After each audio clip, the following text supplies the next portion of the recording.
Bismillahirrahmanirrahim. Elhamdülillahi Rabbil alemin. Və sallallahu və sələm alə nəbiyyina Muhammedin və alə alihi və sahbihi ecməin. Əmmə bəd, biz Ailələrin Baxsazı kitabında 3-cü hədisi götürürük. Hansı bölümdə? 21-ci bölümdə. Xeyir və təqva üzərində köməkləşmə bölümün adı buydu. İbn Abbas radiyallahu anhumadan gələn hədisdə həqiqətən Allahın Resulü sallallahu aleyhi ve səlləm Ravha deyilən Mədinə ilə Məkkə arasında bir yerdir. Orada bir toplumla rastlaşır, yəni yol gedənlərlə rastlaşır. Deyir ki, mənil qavm, kimdir bu qövm? Soruşur. Onlar da deyirlər ki, əl-muslimun, müsəlmanlar, yəni müsəlmanlarıq, belə deyirlər. Deyirlər ki, bəs sən kimsən? Peyğəmbər sallallahu aleyhi ve səlləmə deyirlər. O da deyir ki, mən Allahın Rəsuluyam. Deyir, Allahın Rəsuluyam. Və onların içindən bir qadın, bir dənə təzə doğulmuş uşağı əlində belə yuxarı qaldırır. Deyir ki, buna həc vardı mı? Bunun üçün həc var, uşaq üçün. Peyğəmbər sallallahu əleyhi və səlləm deyir ki, bəli var, sənə də savab var. Sənə də əcr var. Onun üçün həc var, sənə də əcr var. Müəllif rəhməhullah İbn Utheymin rəhməhullah deyir ki, müəllif rəhməhullah Abdullah ibn Abbasdan radiyallahu anhumədən bu hədisi nəql edir ki, Ən-Nəbi sallallahu əleyhi və səlləm bir toplumla Ravha deyilən bir yerdə, Mədinə ilə Məkkə arasında olan bir yerdə rastlaşır. Vida həccində bu baş verir. Onlara deyir ki, qövm kimdir? Onlar da deyirlər ki, müsəlmanlardır. Onlar da soruşur, sən kimsən? Deyir, mən Allahın Rəsuluyam. Və onların içində bir qadın uşağı qaldırır, deyir, bunun üçün həcc vardı mı? Və də deyir ki, var, sənin üçün əcr vardı. Bu hədisdə faydalar vardı. Müəllif rəhməhullah ona görə bu hədisi burada gətirirdi ki, kim bir kəsə, bir itayətdə bir şəxsə kömək edərsə də, o kəsə əcr vardır. Bu qadın həmin uşağı, öz uşağını ehrama salacaqdır, o tavafdır, səydir, bunların hamısını kömək edəcəkdir, amma Arafada durmaq hamısını kömək edəcəkdir. Onun üçün, uşaq üçün həc var və sənin üçün də savab vardır. Demək, sən bir kəsə itayətdə kömək elədikdə sənə var, o savab vardır. Ona görə də müəllif rəhməhullah bundan qabaqki hədisdə nə demişdi? Gətirmişdi hədisdə ki, kim bir mücahid hazırlayarsa Allah yolunda, yəni onun minini, yemək, içmək, azuqəsini, silahını hazırlayır, göndərirsən və yaxud da ki, o gedəndə onun əhlinə baxacaqsan, buna boyun olursan. Həmin kəsin, həmin mücahidin əcrindən o kəs üçün də var.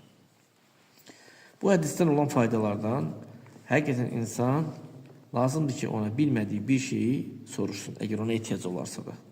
Ehtiyac olarsa bilmədiyi şey soruşur. O qadın ki, soruşdu. Bu uşağa həcc vardı mı? Bələcə bir uşaqdır. Həqiqətən Rasulullah sallallahu aleyhi ve sellem soruşur ki, qövm kimdir? Niyə soruşur? Qorxur ki, birdən həmin insanlar düşman ola bilər. Xəyanətkar edir, xainlik edirlər və yaxud da buna başqa hilə qurarlar. Amma ehtiyac olmayan bir şeydə sən soruşma. Ehtiyac yoxsa soruşma ki, o şəxs kimdir və yaxud da nəsə. Ehtiyac oldu, onlar da soruşdu. Deyir, sən kimsən? Həmin qövm soruşdu. Yəni, ola bilsin ki, burada bir sual çıxa bilər ki, yəni, sən niyə soruşursan, sənə aid olmayan bir şeydir. Bu kişinin İslamının gözəlliyindəndir ki, ona aid olmayan bir şeyi neysən tərk eləsin. Lakin buna ehtiyac olarsa da sən soruş. Soruş, iş daha da bəsirət və açıq aydın bir şey üzərində olsun. Həmçinin bu hədisdə dəlil vardır ki, bir müsəlman öz nəfsini, özünü gözəl bir sifətlərlə vəsf eləyə bilər. Amma burada fəxri qəsd eləməməli. Yəni ki, özünü kiminsə üstün sayması, fəxrlə belə bunu qəsd eləməlidir. Qəsd eləməlidir tərif, özünü bildirməsi. Bu halda heç bir işgəli yoxdur. Bu sahabələr o vaxt ki, onlardan soruşulanda ki, siz kimsiniz? Onlar deyir, müsəlmanlarıq. Şək yoxdur ki, İslamla vəsf olmaq gözəl bir şeydir, yaxşı bir şeydir. Lakin bir insan özü barəsində xəbər verəndə ki, mən müsəlmanam, möminəm, sadəcə xəbər bölümündən kimdənsə özünü üstün tutması buna görə yox, bu halda heç bir işgəli yoxdur. Və həmçinin Allahın neməti olaraq danışmaq, mən müsəlmanam, mən möminəm, neməti olaraq da danışmaq olar. Fələv qalə, əlhamdülillahi ləzi cəalənə minəl müslimin. Və əgər desə ki, Allah'ım olsun ki, bizi müsəlmanlardan edibdir və yaxud da məni müsəlmanlardan edibdir, buna oxşar şeylər, sözlər işlətsə, Heç bir işgal yoxdur. Soruşanda sən kimsən də Allahım da olsun ki, mənim müsəlmanlardan edibdir. Yüce aydın olur ki, yəni müsəlmanlardansa yəni. Yəni əksinə burada heç bir qadağa yoxdur. Bu yaxşı bir şeydir ki, sən özünün müsəlmanlardan olmağını bildirəsən. Həmçinin bu hədisdə olan faydalardan odur ki, əgər bir insan özünü fəxr eləmədən bir sifətlə vəsf edərsə də, bu özünün nəfsini tərifləməklə nəfsini təmizə çıxartmaqdan sayılmır. Yəni ki, Allah Teala hansı ki qadağ edibdir ki, öz nəfsinizi təmizə çıxartmayın. Fələ tuzakku enfusakum huve a'lemu bimen ittaqa. Yəni özünüzü tərifləməyin. O sizin hansınızın Allah'tan qorxduğunu bilir. Hansınızın təqvalı olduğunu bilir. Sən özünü tərifləyirsən. Yəni bir insan deyəndə ki, mən müsəlmanam və ya da möminəm, fəxr eləmədən, yəni o mənada ki, özünü fəxr bölümündən deməsə, Allah nemət bölümündən desə, yəni heç bir işgal yoxdur. Amma fəxr bölümündən olmaz. Çünki fəxr bölümündən deyəsə olsan, özünü insanlardan üstün tutsan, Allah Teala deyir ki, özünüzü nə tərifə təmizə çıxardısınız. Sizin hansınızın Allah'tan qorxduğunu, təqvalı olduğunu o bilir. Allah bilir. Həmçinin burada dəlil vardı ki, bir insana lazımdır ki, alim olduqda o alimin varlığından istifadə eləsin. İstifadə eləsin. Bu qövmdə onlara xəbər veriləndə ki, Peyğəmbər sallallahu əleyhi və səlləm xəbər verəndə ki, o Allahın rəsuludur, onlar nə etdilər? Tez suallarını verdilər. Yəni insana lazımdır ki, hər bir alim olan yerdə fürsətdən istifadə edib, yəni qənimət götürsün ki, soruşsun, ona işgal olan şeyləri sualını versin, cavabını alsın. Həmçinin bu hədisdən olan faydalarından oldu ki, ennə sabiyə təzə doğulan uşağa deyilir, yəni oğlan uşağıdır. Lap qız da ola bilər, əsas həmin oğlan olubdur. İzə həccə ləhu vəliyyuhu fələhu əcr. Yəni, vəlisi onun üçün həcc edir, yəni onun bütün yerləri, əhkamları vəlisi qeydinə yetirəcək də, bu uşaq nə bilir ki, həmin o vəlisinə də burada savab vardır. Yəni, həcc olur uşaq üçün və həm vəli üçün olmur. Amma vəli üçün nə var? Vəli üçün savab vardır. Vəqad şüdihirə ində ammətin nəs ənə sabiyyə yəkunu həccuhu lil valideyn. Bəzi ümumi insanların yanında, avam insanların yanında belə bir şey, məşhur bir söz var. Deyirlər ki, o həcc valideynlər üçün olur, yəni uşaq üçün olur. Bunun əsli yoxdur bu sözün. Əksinə həcc uşaq üçündür. Peyğəmbər sallallahu deyir ki, o qadın soruşanda bunun üçün həcc varmı? Deyir, var, sənin üçün də əcr var. Yəni həcc uşağındır. Amma sənədə savab vardır. وَلِيَعْلَمْ أَنَّ الصَّبِيَّ بَلْ كُلُّ مِنْ دُونِ الْبُلُوغِ يُكْتَبْ لَهُ الْأَجْرِ. Bilməlidir ki, sabi, həmin uşaq, əksinə hər bir həddi buluğa çatmayan kəs üçün o əcr yazılır.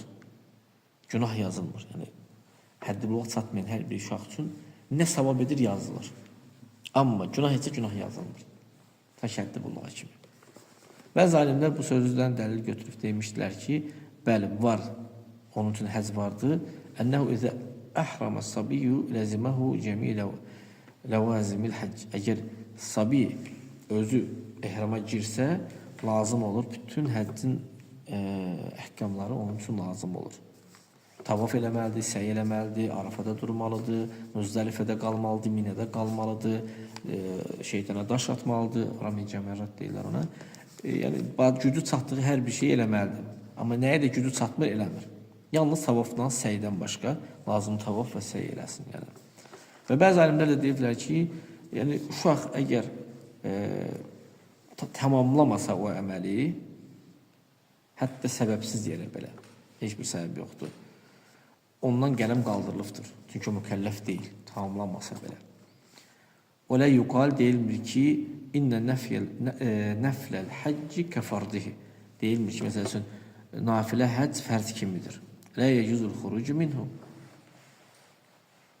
Daha doğrusu deyilmir ki, İnnə nəfləl həcc, yəni nafilə həcc fərz kimidir. Sən nafilə həccə getməyibsən, o həcc kimidir. Yəni, həmin həddi buluğa çatmayan uşaq, valideynlərin elədiyi həcc nafilədir onun üçün əslində. həcci olur. Amma böyüyəndə eləməlidir. Mükəlləf olduğu vaxt vacib olan vaxt eləməlidir onu. Yəni demək, əgər fərz kimidirsə də onda çıxmamalıdır. Tamamilə həccin əhkamları hamısı yerinə yetirməlidir. Bu uşaq da bunun üçün bu nafilə bir həccdir. Caiz deyil ki, o oradan çıxsın. Liyənə asla sabi min qeyri mükəlləfin. Çünki deyirlər, sabi əsl mükəlləf olanlardan deyil. Ona bu şey etmək vacib deyil. Çünki mükəlləf deyil. Bu deyir Əbu Hənifə məzhəbidir. Əbu Hənifə məzhəbidir ki, yəni çıxa bilər. Uşaq həddi tamam olmadan çıxa bilər. Və ennəmə cəə minhu qabilə. Və mə təxəlləfə lə yusalanı. Yəni nəyə ki gətirdi uşaq, nəyə ki həddi elədi, gücü satdı, qəbul olunur ondan o şey. Elədiyi şey. Nədən ki, nəyi də eləməyibdi, əhkamlardan soruşulmuş ki, niyə eləməyibsən? Çünki uşaqda deyir, bu indi deyir, çox insanlardan bu şey baş verir. İbn Seymur Rəhmanə deyir ki, həysi onlar deyir, görürsən ki, öz uşaqlarını ehrama salırlar, sonra uşaq yorulur və boyun qaçırır, tamamlamır və ehramdan çıxır. Cumhur alimlərə görə lazımdır ki, o tamamlasın onlar. Girdinsə, uşağı saldınsa da o əhkamları tamamlamalıdır. Amma Əbu Hənifənin məzhəbinə görə isə, əgər o boyun qaçırarsa, uşaq çıxarsa da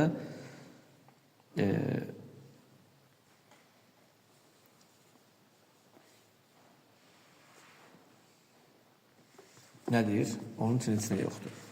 Sonra burada deyir ki, həmçinin İmam Əhmədin əshablarından da bəzisi bu sözü demişdilər. Şeyxülislam İbn Teymiyyə Rəhməllahın tələbəsi o da demişdi ki, uşağa vacib deyil. Yəni, nə gətirdi odur, gücü nəyə çatdı odur. Çünki deyir, o təklif əhlindən deyil. Bu hədisdə həmçinin nə vardır? Mə yədullu alə ənə sabiyyə və inkənə qeyri müməyyəzin fə innəhu yasihhu minhul həcc. Demək, həddi buluğa çatmayan uşaq ağla qaranı ayıra bilməyən, belə deyək, qeyri müməyyəz fə innəhu yasihhu minhul həcc. Həddi səhihdir onun. Lakin keyfə tasihhu niyyətu və huvə qeyri müməyyəz. Yəni, lakin niyyəti necə səhih ola bilir? Daha doğrusu, həddi necə səhih ola bilir ki, daha doğrusu, niyyəti necə səhih ola bilir ki, bu niyyət eləyə bilmir. Uşaqlar niyyət eləyə bilmirlər axı. Alimlər deyirlər ki, yənvə anhu vəliyyuhu bi qalbihi. Vəlisi onun əvəzindən niyyət eləyir. Uşaqdır da, belədir. Sən onun əvəzindən niyyət eləyirsən. Yəni, onu ehrama salanda özü onun əvəzindən niyyət edir.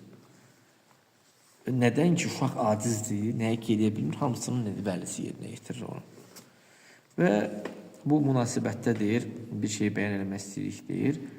Həl yecibu alə mən dəxələ fil həcc ən yənqüyə təvafi bin niyyəti müstəqillə və sə'i bin niyyəti müstəqillə və rami bikəzəlik əv lə yüştərat.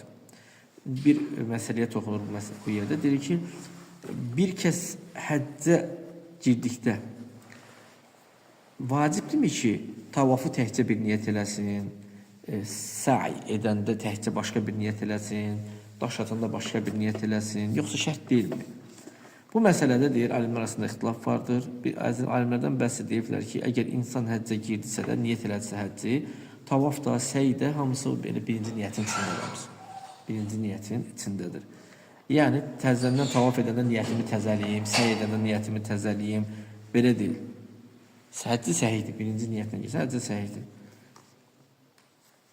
Yaxşı. Qalə tə'lilən liqavlihi innə tavafə və sə'yə vəl-vuqufə və ramyə vəl-məbitə kullə əczə min ibadətin fətəkfi niyyətil ulə. Deyir, bunlar hamısı tavafda, sə'idə, vuqufda, yəni Müzdəlifədə, Minada dayanmaqda, daş atmaq, məbit, bunlar hamısı nədir? Daha doğrusu Arafada dayanmaq və Müzdəlifədə, Minada məbit qalmaq, bunlar hamısı bu ibadətin hissələrindən, həcc ibadətinin hissələrindəndir. Yəni, bir niyyətlə, elə əvvəldəki niyyətlə kifayətlənmək olur. Necə ki, bir insan namaza girəndə, namazın içində rukunu, səcdəni, qiyamı, nə bilim, bunları hamısı ayrı niyyət eləmiş ki, namazı niyyət edir, girir, filan namazı, onun içində bunlar hamısı gedir. Çünki bu ibadətin hissələrindən, həmçində həcc. وهذا القول ينبغي أن يؤتى به عند الضرورات. Yani لو جاءك مستفتٍ يقول أنا دخلت المسجد الحرام وطفت. Bu söz nə vaxt deyilir? Zəruriyyət vaxtı bu söz deyilə bilər. Bir kəs gəlir səndən fətva istəyir, deyir ki, mən Məscid-i Harama daxil oldum, tavaf elədim. Və fi tilkə saati ləm təkun indi niyyə. Həmin saatda mənim niyyətim olmamışdı tavafa. Burası girir meclisdə, sonra tavaf edir. فهنا ينبغي أن يفتي بأنه لا شيء عليه. Sən bu halda fətva versən ki, heç nə yoxdur, tavafın üçün problem yoxdur. Məscidə girdin, heç nə niyyət eləməmişdin, niyyət elədin tavafı. Məscidə girəndən sonra, girməmişdən qabaq yox. Tavafı səhihdir. Amma səy elədikdə lazımdır ki, sən təzədən niyyət eləyəsən, daha yaxşısı budur ki, təzədən niyyət eləyəsən. Səfa mərhədə səy eləməyə geçsən. Və bütün hallarda lazımdır ki, insan tavafda niyyət eləsin. Və lakin əhyənən bəzi hallarda insanların zehnindən tavaf rukunu və yaxud da ki, həmin tavaf rukun olaraq, tətəvvü olaraq buna oxşar şeylər insanların zehnindən çıxır. Yəni, bilmirsən, müstəhəbbi tavaf edirsən, yoxsa rukun olan tavafı mı edirsən, belə hallarda insanlar beynindən çıxır, deyirsən, heç də olmaz bu. Amma sən zehnindən çıxsa da, amma gələndə elə o əməli eləməyin, elə onu hansısa ibadəti yerinə yetirmək üçün edirsən də, müstəhəb olaraq mı tavaf edirsən, rukunu yerinə yetirmək üçün, o problem deyil. Amma o pis əməlləri eləmək istəsən, nə eləməlisən? Niyyətini yaxşı olar ki, təzələyəsən. Gələn səfər inşallah 4-cü dərs götürərək bu bölümdə Allah da sən ki, bizlərə faydalandırasın.